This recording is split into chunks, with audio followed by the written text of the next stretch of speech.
Hello. After a week after I'd been living in California, I was there for a couple of years. I ventured out to eat for the very first time in a restaurant. It was admittedly an inexpensive restaurant, but it was round the corner from my new apartment in Los Angeles. Having wine at home had been a rarity only for Christmas and wedding anniversaries, but here it was cheap. However, it was the late 1960s and the Californian wine industry was growing and only now starting to improve the quality of its product. I was interested to see what kind of wine they were making, and now suddenly I had money to have wine with food. The waiter in this restaurant, a typical young Californian, fit, tanned, lovely teeth, uh, came up to me and to take our order.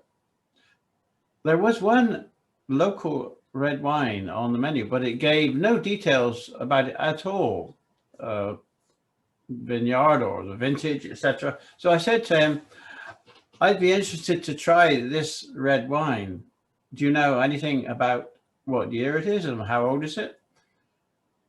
He no doubt picked up that I was a foreigner from my accent. There was a long pause as he considered this very odd request suspiciously. Vintage? How old was it?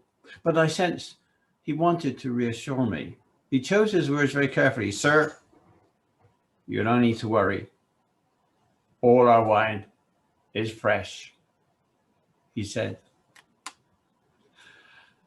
And then a few weeks later, I'd only been living in California for a month or so. A Scottish family I knew from Peebles told me that they were visiting California and would be staying at the Sheraton in Disneyland in Los Angeles. Could I come over and have a drink with them? Uh, of course, I went over to the hotel to meet them in the bar, which had lots of plush sofas. There were four of them in the family. There was Anne, the mum. She was in her 50s and had been widowed long ago. And then there was mum's long-term partner, Norman, who was a few years younger than her.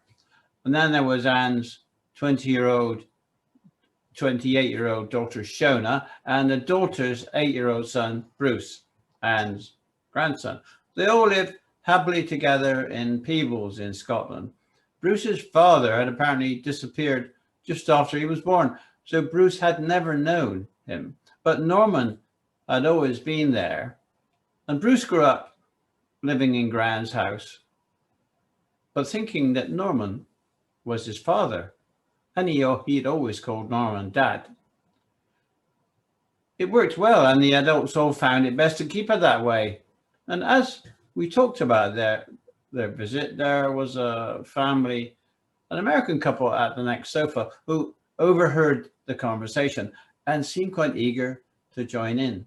The man leaned over and said, Gee, I love your Scottish accents. I have Scottish ancestry, but I've never been there. Where are you all from? But before the adults could reply, 8-year-old Bruce leapt in. Peebles, he said proudly. Peebles, said the American, making it sound like Peebles. The American of Scottish ancestry was now dealing only with Bruce as the adults looked on proudly. Now, Peebles, that's wonderful. And what's your name, sonny?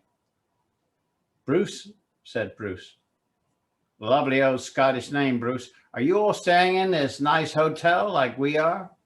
Oh, yes, it's great here, said Bruce, jumping up and down excitedly. We've got two really, really big rooms, much bigger than in Scotland. And then Bruce added, perhaps unnecessarily, yeah, two big rooms. And I sleep with my mum, and Gran sleeps with my dad. Well, the American suddenly seemed less proud of his Scottish ancestry. Oh, really? He said as they fled.